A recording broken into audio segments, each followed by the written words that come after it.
आपके अपने YouTube channel smart exam hub में सभी का स्वागत है। आज से हम यानी संविधान यानी पॉलिटी पढ़ाना शुरू कर रहे हैं, जो कि हम 24 से 25 क्लास में पूरी पॉलिटी को समाप्त करेंगे, जो सभी प्रतियोगिता परीक्षाओं में काम आएगी। सभी ऑल एग्ज़ाम जो भी एग्ज़ाम हैं काम आएगी। इसी तरह हम चित्र से हम आपको समझाएंगे और पूरी पॉलिटी 23 से 24 या 25 क्लास में तक पूरी पॉलिटी को समझाएंगे। देर न करते हुए क्लास की तरफ बढ़ते हैं। पहला टॉपिक है संघ और उसका राज्य क्षेत्र।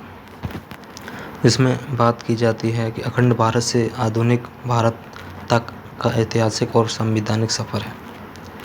संविधान किसी भी देश के शासन का सर्वोच्च ब्लूप्रिंट होता है। संविधान है जो सभी के लिए, संविधान का जो कानून है सभी के लिए बराबर होता है। एसटी हो, ओबीसी हो, जनरल हो, कोई भी कास्ट हो, सभी के लिए बराबर होता है। भारतीय संविधान में प्रथम 22 भाग और 395 अनुच्छेद थे। भाग पहले की बात की जाए, जिसमें अनुच्छेद 104 तक हम पढ़ेंगे। 104 तक होते हैं। संघ और उसका राज्य क्षेत्र, यह वह भाग तय करता है कि भारत की भौगोलिक सीमाएं क्या होंगी और उनका स्वरूप कैसा होगा। राष्ट्रों के निर्माण में संप्रभुता और जुड़ाव का स्पेक्ट्रम। इसमें हम बात करें परिसंघ, संघ, फेडरेशन और यूनियन। इसमें प्रथम बात है परिसंघ। छोटे राज्य थोड़ी थोड़ी शक्तियों देकर देश बनाते हैं। यह बहुत कमज़ोर होता है, कोई भी आसानी से अलग हो सकता है। परिसंघ और संघ की बात की जाए, ये मजबूत होता है और अलग हो सकते हैं। संघ में राज्य समझौते के तहत एक देश का निर्माण करते हैं, अपनी शक्तियाँ सौंपते हैं। जैसे अमेरिका, इसमें भी अलग राज्य अलग हो सकते हैं। बात की जाए यूनियन, इसके राज्य कभी टूटकर अलग नहीं हो सकते। यह एक अटूट व्यवस्था है। भारत जो है एक यूनियन है, मतलब संघ है। भारत एक संघ है।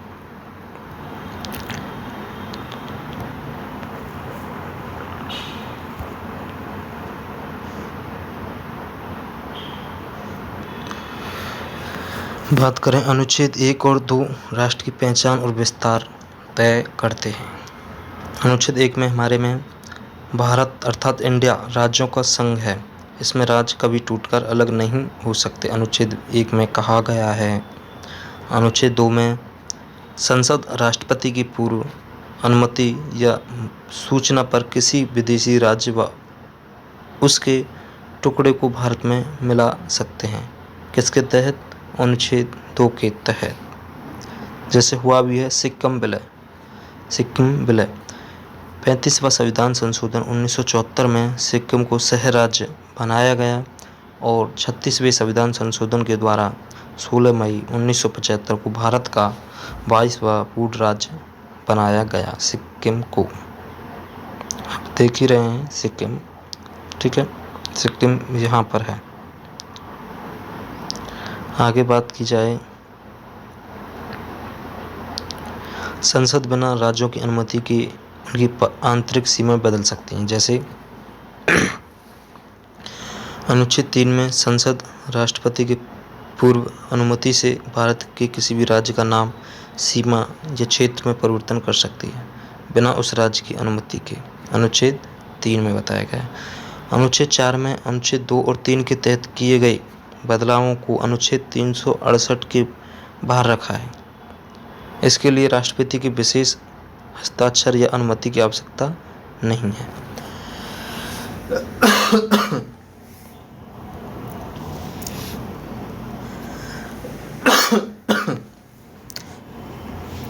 एमपी से अलग हुआ छत्तीसगढ़ 1 नवंबर 2000 में।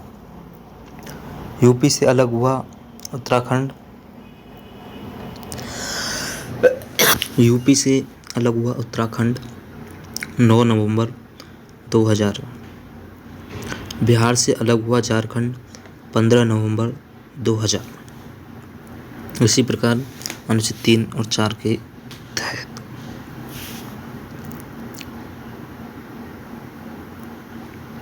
आधुनिक भारत के निर्माण से पहले अखंड भारत का विखंडन।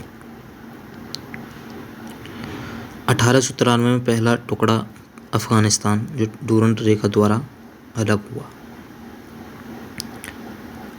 1935 में दूसरा टुकड़ा म्यांमार जो बर्मा पुराना नाम है म्यांमार का विभाजन हुआ।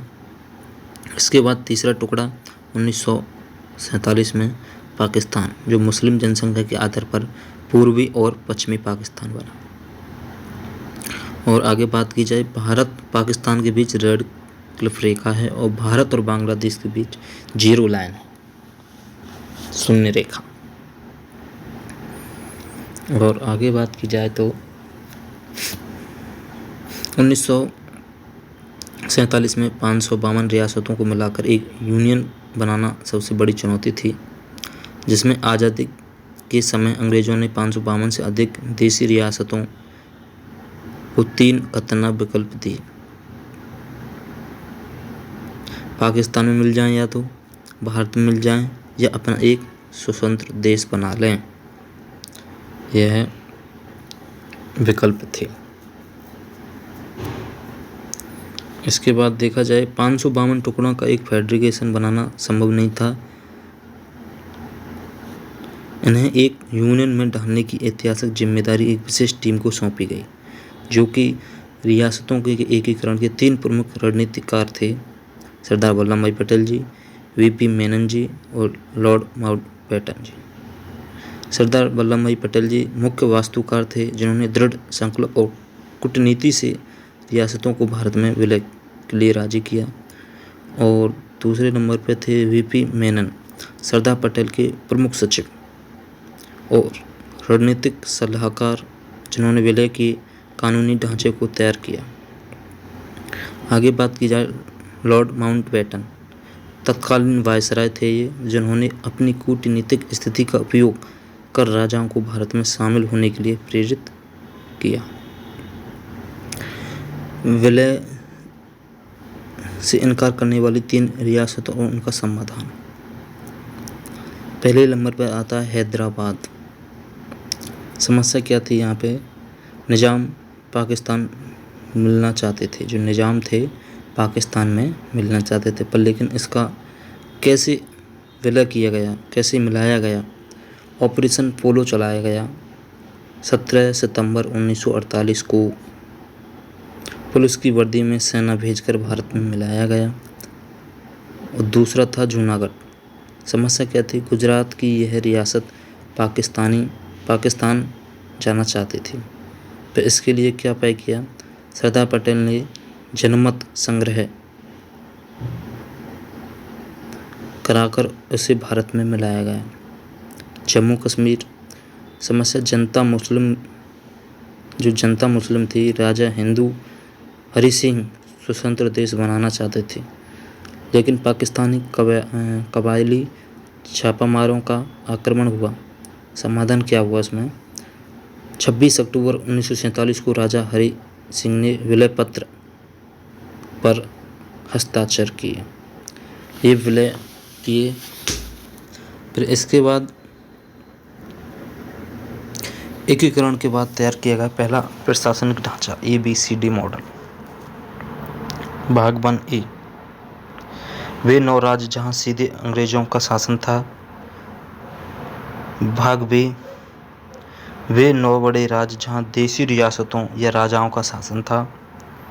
भाग 3 में वे 10 बड़े शहर जहां अंग्रेजों ने केवल शहर पर कब्जा किया था। और भाग D में यूनियन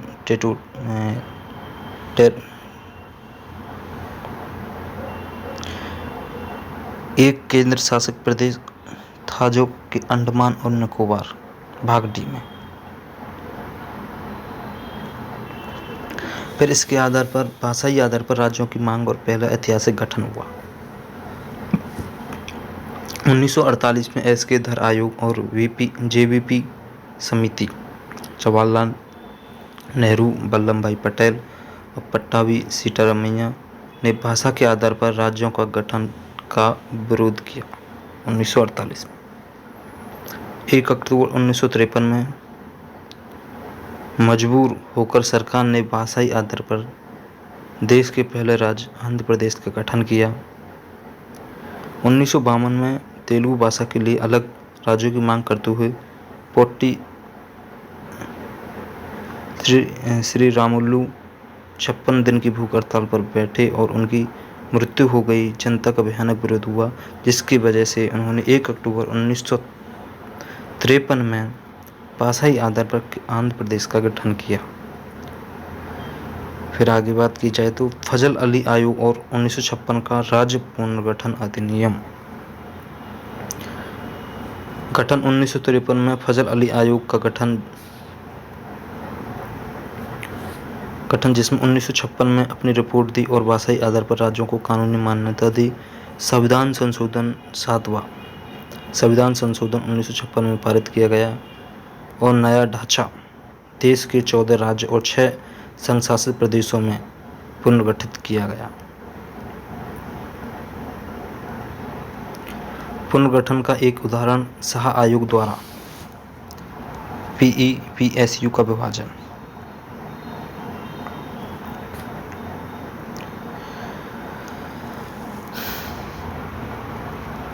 पुनर्गठन स्टेट यूनियन का पुनर्गठन शाह आयोग की सिफारिश पर 4 स्पष्ट भौगोलिक और भाषाई हिस्सों में किया गया, जिसमें टुकड़ा पहला पहाड़ी क्षेत्र हिमालयी क्षेत्र को हिमाचल प्रदेश में बनाया गया।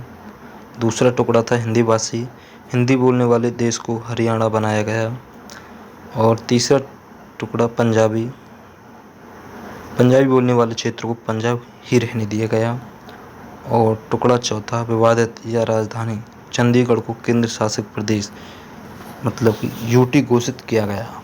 केंद्र शासित प्रदेश घोषित किया गया चंडीगढ़ को। आधुनिक भारत का भौगोलिक और प्रशासनिक स्वरूप। वर्तमान स्थिति 28 राज्य 8 केंद्र शासित प्रदेश हैं।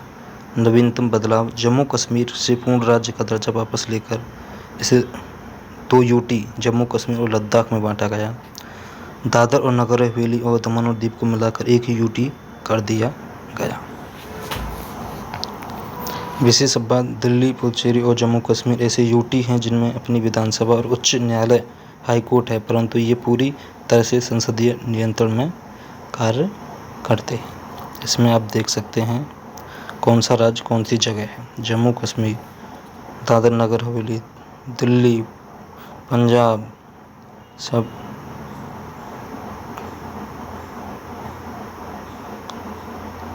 हरियाणा, आप देख सकते हैं इसमें सभी।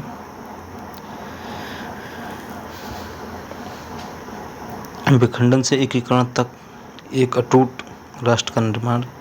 विदेशी सीमाओं को छीनने 1552 रियासतों की अराजकता और भाषाई आधार पर हुए अनगिनत आंतरिक बदलावों के बावजूद संविधान के अनुच्छेद 1 का ब्लूप्रिंट आज भी सर्वोच्च है। भारत अर्थात इंडिया राज्यों का एक अटूट संघ यूनियन था और हमेशा रहेगा। आपको कैसी लगी क्लास? अच्छी लगी हो तो हमारे YouTube चैनल को सब्सक्राइब करें और सपोर्ट करें। और आपको ये PDF चाहिए तो कमेंट में बता देना, मैं उनके पास डाल दूँगा। आगे की क्लास देखने के लिए हमारे YouTube चैनल को सब्सक्राइब करें। सभी को जय हिंद और जय भारत।